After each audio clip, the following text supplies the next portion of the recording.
خوش آمدید ناظرین، آپ دیکھ رہے ہیں پاکستان ٹیلی ویژن نیوز پر خصوصی پروگرام۔ میں ہوں شہزاد رضا۔ اسلامو فوبیا کے عنوان سے ہم یہ پروگرام کر رہے ہیں، پہلے بھی کر چکے ہیں، آپ اس کی سلسلے میں گزشتہ پروگرامز دیکھ چکے ہیں جس میں ہم نے ڈسکس کیا کہ اسلامو فوبیا ہے کیا، وجوہات کیا ہیں، کس بنا پہ مسلمانوں کو نشانہ بنایا جاتا ہے، اور اسلامو فوبیا کے مفہوم پر بھی ہم نے بڑی گہری جو ہے وہ ڈسکشن کی۔ اسلامو فوبیا یعنی مسلمانوں کے خلاف نفرت یا تعصب، جو خاص طور پہ مغربی دنیا کا ایک دورہ امتیاز ہے، ان کا ایک ہال مارک ہے، اور وہ مسلمانوں کو جس طریقے سے، اور اس کی مثال جو ہے وہ ماضی میں بہت سی مثالیں اس کی ملتی ہیں، کوئی یہ نئی بات، کوئی نیا فینومینا نہیں ہے۔ پاکستان معرض وجود میں آیا جب اس وقت کے بانیوں نے، بالخصوص قائد اعظم محمد علی جناح نے یہ محسوس کیا کہ بر صغیر کے مسلمان ایک آزاد ملک کے علاوہ اپنی زندگی آزادی کے ساتھ، اپنے رسم و رواج کے مطابق، اپنے مذہبی عقائد کے مطابق نہیں گزار پائیں گے انگریزوں کے جانے کے بعد، جس کی وجہ سے کوششیں تیز ہوئیں۔ پاکستان میں مکمل طور پر آزادی ہے، جو غیر مسلم پاکستانی پاکستان میں بستے ہیں وہ اپنی عبادت گاہوں میں جانے میں مکمل طور پر آزاد ہیں، اور اس کو ہم ٹیکن فار گرانٹڈ لیتے ہیں، اور یہ پاکستان کا وہی تشخص ہے جو قائد اعظم محمد علی جناح نے اپنی 11 اگست والی تقریر میں، مشہور زمانہ تقریر میں کیا، اور یہ کہا کہ تمام جو پاکستان میں رہنے والے لوگ ہیں وہ آزاد ہیں اپنے رسم و رواج، اپنے مذہبی عقائد کے مطابق اپنی زندگیاں گزارنے میں، اور یہی تشخص لے کر ہم چلے، اور آج تک کوئی ایک مثال نہیں ملتی آپ کو کہ مذہب کی بنیاد پر مسلمانوں نے کسی غیر مسلم کو یا غیر مسلموں کو نقصان پہنچایا ہو۔ دہشت گردی کے واقعات ضرور ہوئے پاکستان میں، لیکن اس کی وجوہات کچھ اور تھیں، اور اس میں غیر مسلموں سے زیادہ خود مسلمان پاکستان میں جو بستے ہیں وہ اس دہشت گردی کا شکار ہوئے۔ اگر صرف ایک جلدی سے موازنہ کریں پاکستان میں اور دنیا کی سو کالڈ سب سے بڑی جمہوریت بھارت میں، تو آپ کو فرق بڑا واضح نظر آئے گا، اور کوئی نئی بات نہیں، اگرچہ ہندو مسلم یونٹی کئی معاملات میں، کئی واقعات میں آپ کو نظر آئی۔ گیو یو ون ایگزامپل، خلافت موومنٹ پرانی بات ہے، لیکن اس کے بعد جس طریقے سے بھارت کا چہرہ بے نقاب ہوتا گیا، بھارت میں انتہا پسندی عروج پر آتی گئی، اس کی وجہ سے ایک مسلمانوں کے خلاف نفرت جو ہے وہ ایک روزمرہ کا معمول بن گئی، چاہے وہ گائے کاٹنے کے اوپر مسلمانوں کا گلا کاٹا جائے یا مسلمانوں کی عبادت گاہوں کو نقصان پہنچایا جائے۔ ایک مشہور زمانہ واقعہ جو آپ سب کو یقیناً یاد ہوگا، بابری مسجد کا، جب مسلمانوں کی اس عبادت گاہ کو توڑ دیا گیا، برباد کر دیا گیا، صرف اس وجہ سے کہ وہ سمجھتے تھے کہ ماضی میں یہاں پر ایک مندر ہوا کرتا تھا۔ کیس چلا، سپریم کورٹ تک گیا، اور اس کے بعد جو فیصلہ ہوا اس میں بھی ہمیں ایک سیفرون انڈیا یعنی کہ انتہا پسند انڈیا بھارت کا چہرہ نظر آیا۔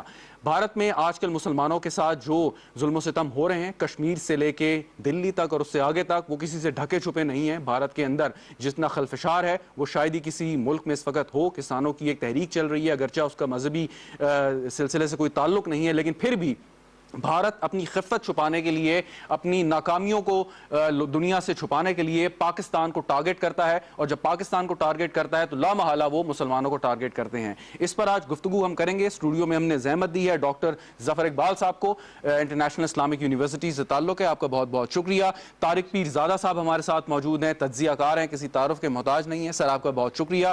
قبلہ ایاز، ڈاکٹر قبلہ ایاز صاحب اسلامی نظریاتی کونسل کے سربراہ بھی ہے، تھوڑی دیر میں ہمارے ساتھ موجود ہوں گے۔ طارق پیر زادہ صاحب آپ سے آغاز کرتا ہوں، اور جو میں نے کوشش کی ایک بھارت کے بارے میں چند جملے کہنے کی، میں چاہوں گا کہ یہ جو ہندو مسلم یونٹی انگریزوں کے جانے سے پہلے بھی ہمیں کئی جگہ پہ نظر آئی، بعد میں بھی کوئی تعلقات اتنے خراب نہیں ہوئے، مسلمانوں کے ساتھ وہ سلوک نہیں ہوا جو آج کل ہو رہا ہے، تو یہ بتدریج جو مسلمانوں کے خلاف اور خاص طور پہ اسلامو فوبیا سرایت کرتا گیا بھارت میں، وجوہات کیا ہیں؟ کہ ان کے کوئی اس میں دماغ میں پہلے سے یہ چیز تھی، یا اب وہ سمجھتے ہیں کہ اس کو سیاسی طور پہ بھی فائدے کے لیے استعمال کر سکتے ہیں؟ آپ نے تحریک خلافت کا ذکر کیا تھا، اگر آپ کو یاد ہو اس کے بعد تحریک ترک موالات کی تحریک دوسری، تو آپ نے دیکھا کہ گاندھی جی نے کس طرح اس کو دھوکہ دیا تھا، جی بالکل، اور ساری تحریک کو، یعنی کہ اگر اتنے بڑے لیڈر اس وقت نہ ہوتے، مولانا محمد علی جوہر وغیرہ اور دوسرے لوگ، تو وہ ساری تحریک فنائی ہو جاتی۔ چنانچہ جو مسلمانوں کے مفادات کو نقصان پہنچانے کا تصور جو دونوں جو خاص طور پر ہندو تہذیب میں، ہندوستان کی ہندو تہذیب میں ہے، دیکھیں ہماری طرف کے ہندو تو بے انتہا شاندار لوگ ہیں یہاں پہ، لیکن ہم اس ادھر کی بات کر رہے ہیں، وہ اس کی تاریخ بڑی پرانی ہے اور بڑی سیاہ ہے۔ آپ کو ایک اور بات کا ذکر کر دیتے ہیں، کشمیر سے بات کر لیں، اکثر ہم بات کرتے ہیں جی سیکولر انڈیا، یہ اور وہ، انڈیا کبھی بھی سیکولر ذہنی طور پر نہیں تھا، یہ صرف مغرب کا ایک نظریہ تھا جس کو استعمال کیا انہوں نے اپنے اچھے تاثر کو پیدا کرنے کے لیے. لیکن جو ہی ذرا سی ان کے پاس قوت آئی تو آپ نے دیکھا کہ نہرو سے لے کر گاندھی یہ اپنے مودی تک سب نے ایک ہی طرح مختلف زمانوں میں مختلف لہجوں میں بات کی. انہوں نے کشمیر کے مسئلے پہ دھوکہ دیا، آج تک وہ دھوکہ جو ہے مسلمانوں کے سینے میں خنجر کی طرح گڑا ہوا ہے. اسی طرح یہ مودی صاحب جلدی سے ان کی طرف آ جاتے ہیں. دیکھیں یہ تو ایک بہت متعصب، یہ ہندوستان کا ٹرمپ ہے یوں سمجھ لیں، جس کو نفرت ہے کسی مسلمان سے، کسی عرب سے، کسی مشرق وسطیٰ کے آدمی سے. یہاں جو 1000 سال سے یا 1400 سال سے مسلمان رہ رہے ہیں، مالابار سے لے کے سندھ کے کناروں تک، یہ ان کو برداشت کرنے کے لیے تیار نہیں ہے. 2000 انسانوں کو اپنی آنکھوں کے سامنے اس نے قتل ہوتے ہوئے دیکھا، جیسے کہ وزیر اعظم نے 85ویں دفعہ اس کا ذکر کیا ہے. گجرات کے واقعات کا ذکر کر رہا ہوں جب یہ وزیر اعلیٰ تھا. تو تعصب اور نفرت جو ہے وہ بنیادی طور پر موجود تھی. اس کا جو بڑھاؤ ہے، اس میں جو اضافہ یا اتار چڑھاؤ آتا رہا ہے، وہ وقت کی سیاست کے تحت آتا رہا ہے. آپ نے کشمیر کا سر ذکر کیا، اور جو اسلاموفوبیا کی تعریف ہے وہ یہ بھی کہتی ہے کہ مسلمانوں کو as a geopolitical force کے طور پر دیکھنا اور خطرہ محسوس کرنا. بالکل. تو کشمیر کا مسئلہ بھی کیا یہاں پہ آپ نے جو کمال کا نقطہ اٹھایا ہے نا، یہ بہت زبردست. اور وہ میکرون نے کیا کیا، فرانس کے جو وزیر اعظم ہے، ابھی اس نے نہ صرف یہ کیا کہ ساری دنیا کے میں مسلمانوں کو جو چہرہ جو ہے مسخ کرنے کی کوشش کی اور پوری تہذیب کا، اس کے بعد انہوں نے جو وہاں کے بڑے بڑے لیڈر تھے ان کو بلا کے کہا کہ ہم ایک سیکولر کمیونٹی ہیں. ان سے بیان دلوایا ایلسی پیلس میں ان کو بلوا کے. یہ بھی چند دنوں کی بات ہے.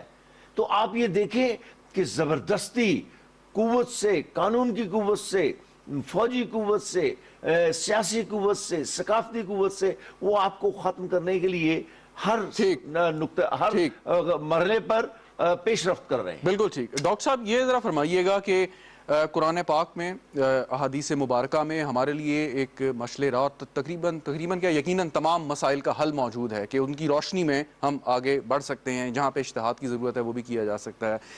بھارت میں 30 کروڑ سے زیادہ مسلمان بستے ہیں اور ان کو دبانا اس طریقے سے یقیناً ممکن بھی نہیں ہے. آپ کے خیال میں ایسی صورتحال میں جب اتنی بڑی تعداد میں مسلمان ایک ایسے ملک میں رہ رہے ہوں کہ جس کا جو ریاست ہے وہ مسلم یا اسلامی نہیں ہے، تب کیا ان کے معاملات وہ کیسے اپنے چلا سکتے ہیں قرآن و حدیث کی روشنی میں؟